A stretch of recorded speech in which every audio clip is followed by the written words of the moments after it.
Olá, meus amigos, sejam todos muito bem-vindos ao canal Politizando. Eu sou o William Jacob e o presidente do PDT, que está licenciado nesse momento, e atual ministro da Previdência, Carlos Lupe, foi entrevistado dias atrás.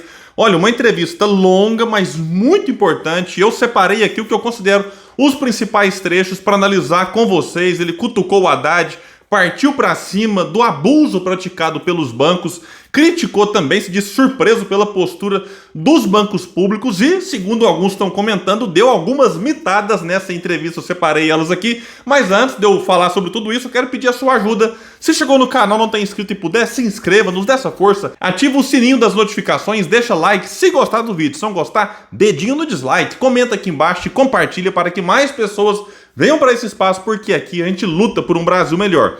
Pessoal, a entrevista que o Lupe concedeu gira praticamente em torno do episódio em que o Conselho Nacional da Previdência Social, presidido por Lupe, aprovou a redução, tem uns dias já isso aí, do teto dos juros do consignado para aposentados e pensionistas do INSS de 2,14% ao mês para 1,7% ao mês. E aí depois os bancos privados suspenderam essa linha, os bancos públicos seguiram, e aí o governo fez uma pressão e subiu os juros, para 1,97%. Então uma redução em relação ao que era lá atrás, porém uma subida em relação ao que foi decidido pelo Conselho. Então, isso aqui é o que vai nortear, digamos assim, a entrevista feita com o Lupe. Eu vou deixar o link no comentário fixo para quem quiser lê-la na íntegra, vale muito a pena. A Veja começa dizendo: Lula parece não ter gostado do anúncio da queda dos juros de consignados a pensionistas do INSS. Aí o Lupe já deu uma cutucada. Não percebe isso. Eu já tinha falado com ele. Você perguntou para ele, Lula, se ele não gostou? Então aqui já começou um clima meio difícil entre o entrevistador e o Lupe. E o Lupe disse mais. A única coisa que ele disse é que eu deveria ter falado com a Fazenda. Isso quer dizer que a Fazenda contou a versão dela. Na lei, o Conselho da Previdência é um órgão autônomo. Isso aqui é importante ser destacado, porque se é autônomo e era uma medida tomada para ajudar o povo e não tem impacto orçamentário, falar com a Fazenda para quê? Pedir benção para o Haddad? O Lupe então achou o seguinte: poxa, eu faço parte de um governo que se diz progressista, de centro-esquerda, isso aqui é uma medida boa para o povo. Certamente o Lupe pensou que, obviamente, isso aqui seria aprovado, enfim, seria comemorado, mas infelizmente não foi o que aconteceu. E o Lupe destaca aqui, com 3 representantes patronais falando da composição do conselho, 3 aposentados, 3 centrais sindicais e 6 do governo. Então não foi uma decisão do Lupe na canetada, foram 12 votos favoráveis à redução e 3 votos contrários. Aí ele diz: claro, troquei os do governo anterior, não ia deixar pessoal do Bolsonaro lá.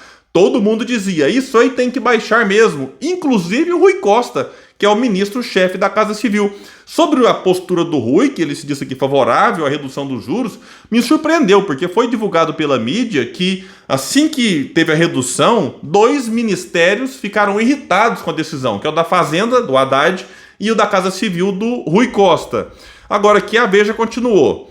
Pode sim intuir que o ministro da Fazenda, Haddad, não gostou da iniciativa, e vejam só o que o Lupe disse. Isso sim, de fato. Então o Lupe confirma que o Haddad não gostou da iniciativa e diz: eu liguei para ele depois de estar com o presidente dias antes, com o Lula.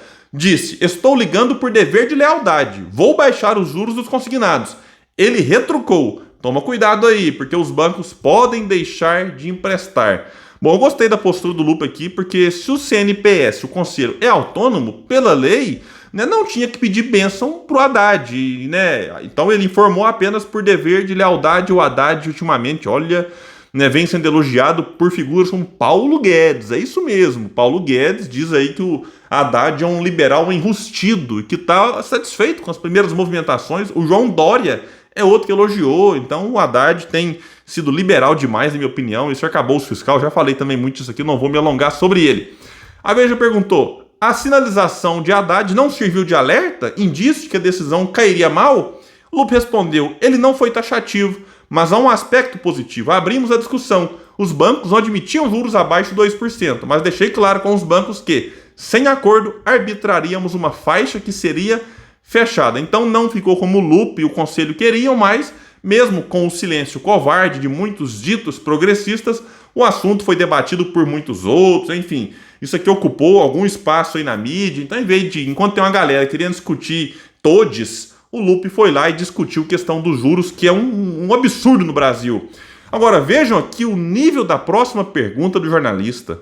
Depois de tanta confusão, não é o caso de pedir desculpas? Nossa senhora, agora a resposta do Lupe foi fenomenal. Vou pedir desculpas por ajudar a base do meu governo que é pobre? Sim, que você pega o Lula nas pesquisas lá, mostrava que o pobre votava, né, na imensa maioria no Lula, enquanto o Bolsonaro tinha uma votação melhor na classe média e classe alta. Então aqui uma ótima resposta do Lupe para uma pergunta que reflete o pensamento econômico dominante em grande parte da dita grande mídia. E disse mais: tenho a consciência tranquila, mas entendo que a preocupação da Fazenda é também com outros fatores, como arcabouço fiscal. Banco é muito poderoso, mas confesso que me surpreendi. Não imaginei que o sistema bancário faria tanta articulação. E vejam só essa parte.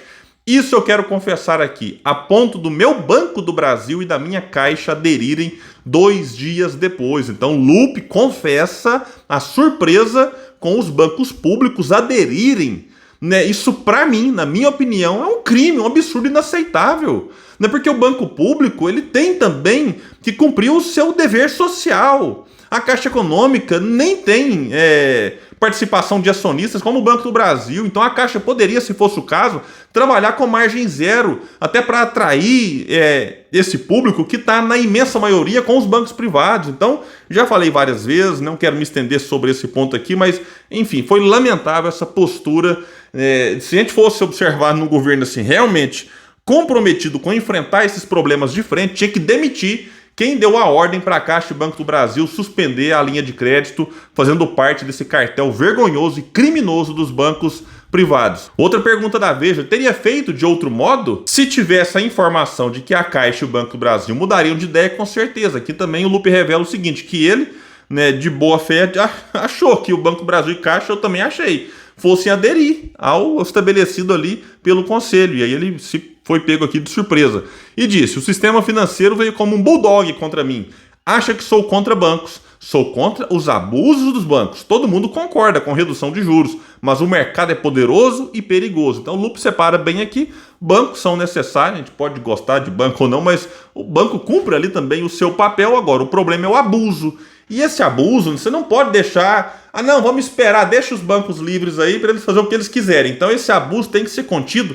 E qual que é uma forma de conter abuso? Porque não dá para ficar o governo interferindo, né, toda hora nos bancos privados e tal. Então existe aqui esse teto, né, que era em 2,14. Então já é uma certa interferência que acontece. Mas, né, os bancos públicos eles deveriam atuar disputando o cliente, porque aí se você disputa o cliente, aí é a concorrência, que os liberais tanto defendem. Então, a livre concorrência, em que os bancos públicos disputariam o cliente de verdade com os bancos privados, e isso aí faria com que os bancos privados atuassem para reduzir os juros, mas não foi o que aconteceu. E o Lupe, então, contava com a participação dos bancos públicos a favor do povo e não dos interesses de alguns. Pergunta da Veja: em algum momento passou por sua cabeça perder o cargo depois da bronca? Resposta dele: não tive medo, nunca tive. É sentimento que eu não tenho. Quem tem medo de bravo não sai nem de casa. Quem tem medo não faz nada na vida. O máximo que pode acontecer é eu ser ex. E eu já fui, né? Já fui ministro do Lula lá atrás. E eu já falei aqui, insisto, pessoalmente, fui contra o PDT entrar no governo. Acho que seria melhor ficar independente, com maior liberdade para criticar o que tem que ser criticado, cobrar o que tem que ser cobrado. Mas a gente tem que reconhecer que o Lupe no governo tem tido um papel importante, talvez tenha sido aí o único ministro a bater de frente com os interesses do sistema financeiro. E agora que ele já entrou, na minha opinião, tem que resistir, ficar até que, caso o governo não queira mais, que o governo, então, que o Lula o demita e arque com o peso da demissão de um ministro que está tentando ajudar o povo.